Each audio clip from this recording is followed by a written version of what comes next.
é sempre bom lembrar a importância dos senhores terem às mãos papel, caneta e lápis, a fim de que façam as devidas anotações e anotem eventuais dúvidas para que possamos discutir no fórum de discussão desta unidade. Pois bem, a partir de agora passaremos à análise do contrato de trabalho.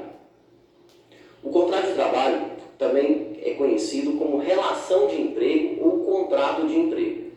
Essas últimas duas terminologias, relação de emprego e contrato de emprego, parecem ser mais apropriadas, tendo em vista que estaremos analisando especificamente a relação de emprego, o contrato de emprego.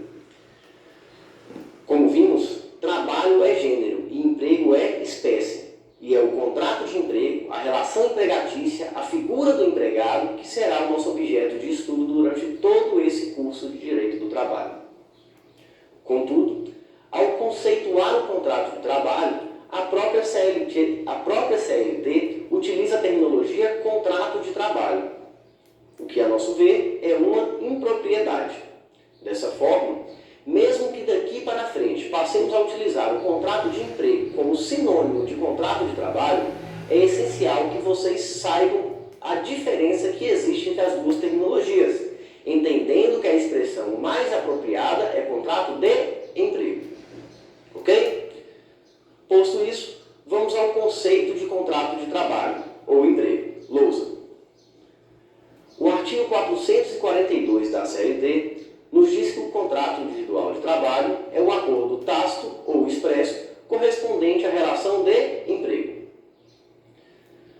O contrato de emprego, portanto, é um negócio jurídico pactuado entre empregado e empregador acerca das condições de trabalho. Estipula-se o trabalho que será prestado, o salário, a jornada de trabalho, dentre outras questões. Portanto, se o contrato é um ajuste de vontades entre empregador e empregado, nós podemos dizer que a natureza jurídica dessa relação é de um contrato. Há uma relação contratual entre empregado e empregador. Essa é a teoria mais aceita pela doutrina brasileira, qual seja, a natureza jurídica da relação de emprego é contratualista. Quando falamos dessa natureza contratual, automaticamente estamos dizendo que o contrato é fruto da autonomia da vontade das partes, empregado e empregador. Nesse sentido, o artigo 444 da CLT vai dizer mais ou menos o seguinte: as relações contratuais de trabalho podem ser objeto de livre estipulação entre as partes interessadas, é claro, em tudo quanto não seja contrário às disposições de proteção do trabalho. Ou seja, as partes são livres para negociar, desde que os direitos mínimos trabalhistas previstos na legislação sejam garantidos. Exemplo, a nossa Constituição da República vai dizer que o pagamento de hora extra deve ser acrescido de um percentual de um adicional de 50% da hora normal de trabalho. Essa é uma garantia mínima prevista na legislação. Vejam que, nesse caso, podem as partes, empregado e empregador, até aumentar essa proporção, ajustando, por exemplo, um adicional de 100% para a jornada extraordinária. Isso é fruto da autonomia da vontade. Não podem as partes, contudo, invocar a autonomia da vontade para restringir direitos. No caso, embora seja possível fixar um adicional de hora extra superior ao previsto na legislação, não será possível restringir, diminuir. Em resumo, aplica-se a autonomia da vontade desde que essa autonomia não seja utilizada para restringir direitos previstos na legislação. As partes podem aumentar os direitos, mas não podem diminuí-los, restringi-los. Isso, senhores, é a regra. E eu digo a regra porque a reforma trabalhista de 2017 acrescentou um parágrafo único ao artigo 444 da CLT. Esse artigo, que eu não vou ler aqui para os senhores, exacerba a autonomia da vontade. Esse artigo diz que, em alguns casos, pasmem, tomem nota. Esse artigo diz o seguinte: a autonomia da vontade prevalecerá sobre a lei. Eu confesso que chego a arrepio só de falar uma aberração dessa.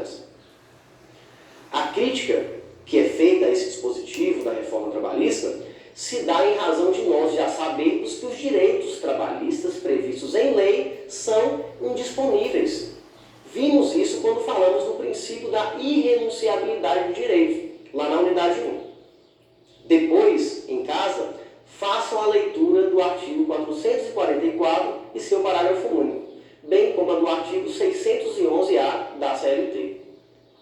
Tentem fazer uma análise crítica e depois, havendo dúvidas, vamos discutir a situação no fórum de discussão dessa unidade. Prosseguindo, lousa.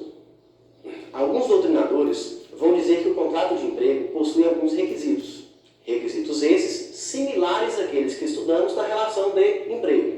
São eles: habitualidade, subordinação, onerosidade, pessoalidade e ainda a alteridade. Não vamos explicar cada um desses requisitos, até mesmo porque já tratamos deles quando versamos sobre a relação de emprego. Assim, se tiverem dúvidas, sugerimos que retornem às aulas que tratamos dos requisitos da relação de emprego. Voltemos à lousa.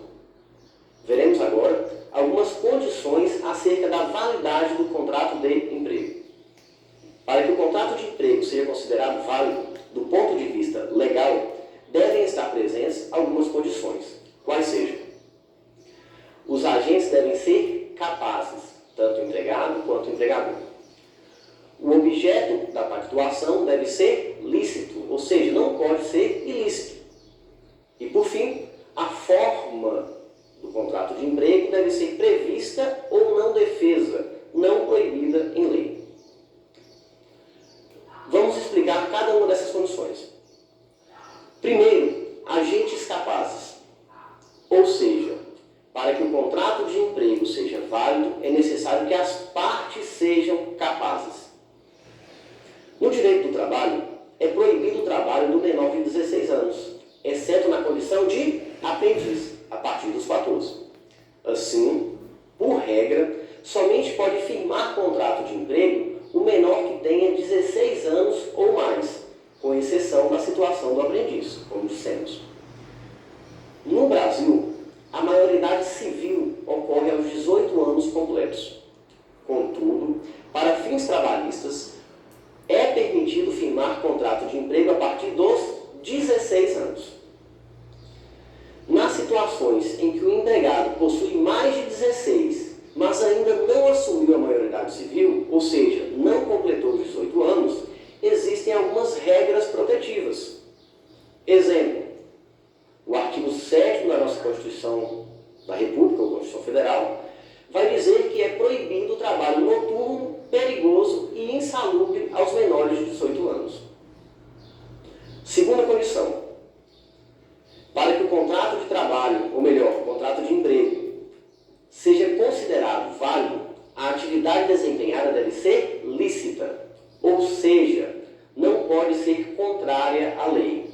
Logo, nas atividades ilícitas, mesmo que presentes os requisitos da relação de emprego, podemos dizer que não há vínculo empregatício entre as partes.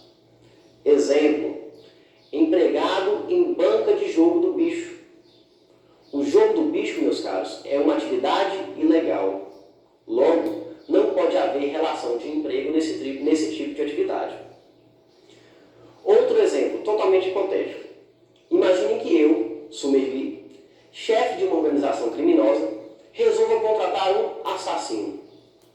Coloco na primeira página de um jornal de grande circulação, abre aspas: contrata-se assassino com experiência, paga-se bem, 50 mil reais por mês, férias, 13º, carteira assinada, todos os demais direitos previstos na legislação estão garantidos. Olha que beleza. Até mesmo quem nunca matou um mosquito vai ficar tentado com essa proposta. E aí, eu pergunto aos senhores: isso é válido? Imaginem que eu atraso o pagamento do salário desse assassino. Ele poderia ir até a Justiça do Trabalho para cobrar esse valor? Pode ou não pode? O assassino pode argumentar: mas, doutor juiz, eu cumpri direitinho com o meu trabalho. Só esse mês de julho eu matei mais de 10 sujeitos a mando do meu empregador. Olha, meus caros, nessa hipótese, o objeto pactuado é ilícito. Homicídio é um crime previsto no artigo 121 do Código Penal. Portanto, não há relação de emprego. Além de não conseguir nada na Justiça do Trabalho, o sujeito, o assassino, ainda vai ver o sol nascer quadrado. Vai pro filho não, cadeia. Atenção. Forma. Para que o contrato de emprego seja considerado válido, ele deve observar a forma prevista na legislação. Até aqui, ok. O contrato deve observar algumas formalidades. Mas que formalidades seriam essas? No direito do trabalho, o contrato pode ser tanto escrito quanto verbal. Isso mesmo. Não apenas o contrato escrito é válido, o contrato de boca também tem validade no nosso país. Qualquer contrato pode ser realizado verbalmente, desde que haja ajuste, acordo entre as partes. Essa é a regra. Somente há necessidade de contrato de emprego escrito nos casos em que a legislação expressamente assim determinar. Exemplo de contrato que precisa ser escrito. Contrato de aprendizagem. O artigo 428 da CLT determina que esse tipo de contrato de aprendizagem precisa ser escrito. Outro exemplo de contrato que precisa ser escrito é o atleta profissional, nos termos do artigo 9º da Lei 6.533 de 78, se não me engano. Esses dois casos são exceções à regra geral. Esses dois casos, os contratos precisam ser escritos. Resumindo, a regra é que o contrato de emprego pode ser tanto verbal quanto escrito. Somente precisa ser obrigatoriamente escrito nos casos em que a lei assim determinar. Ainda quanto à forma, é importante dizer que o contrato pode ser expresso ou tácito. Será expresso quando as partes expressamente, objetivamente, firmarem a relação de emprego. E será tácito quando não há essa declaração expressa de vontades, mas a relação de emprego vai se formando aos poucos. O contrato tácito ocorre, por exemplo, quando o empregador não se opõe à prestação de serviços. Querem ver um exemplo de contrato de emprego tácito? Imagine que um vizinho meu, desempregado, se ofereça para cortar a grama do meu quintal. Não se estipula valor, dia, horário, nada disso. Aí, um belo dia, esse sujeito vai lá e corta a grama sem cobrar nada. Eu, como não sou um sujeito pão duro, dou um trocado para esse vizinho. Com o tempo, a pessoa começa a ir diversas vezes por semana, cortar a minha grama 3, 4 vezes por semana. E, como sempre, eu ofereço um valor ao final do trabalho. Percebam, não houve um acordo expresso de contrato de emprego, mas esse contrato foi se formando com o tempo, tacitamente. Presentes os requisitos da relação de emprego, esse vizinho que, despretensioso, apareceu sem querer muita coisa, poderá exigir o reconhecimento do vínculo de emprego, garantindo-se a ele todos os direitos previstos na legislação trabalhista. Ok? Vejam o que diz o artigo 443 da CLT, lousa. O contrato individual de trabalho poderá ser acordado tácita ou expressamente, verbalmente ou por escrito, por prazo determinado ou indeterminado, ou para prestação de trabalho intermitente. Observem que, da redação do artigo 443, não falamos ainda acerca da duração do contrato de trabalho, de emprego. E quanto à duração, esse contrato poderá ser por prazo determinado ou indeterminado. A regra geral, meus caros, é que o contrato de trabalho seja pactuado por prazo indeterminado, ou seja, ele se estende no tempo de maneira indefinida, até que seja extinto. Na ausência de estipulação pelas partes, isto é, se não se estipula se o contrato é por prazo determinado ou indeterminado, presume-se que ele é por prazo indeterminado. Assim, a exceção são os contratos por prazo certo, por prazo determinado.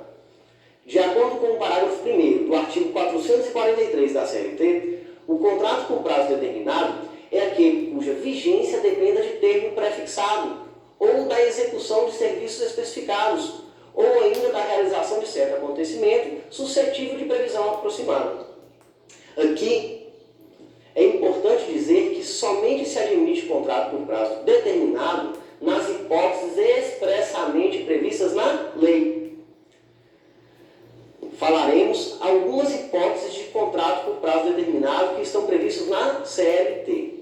Lousa. Primeira hipótese.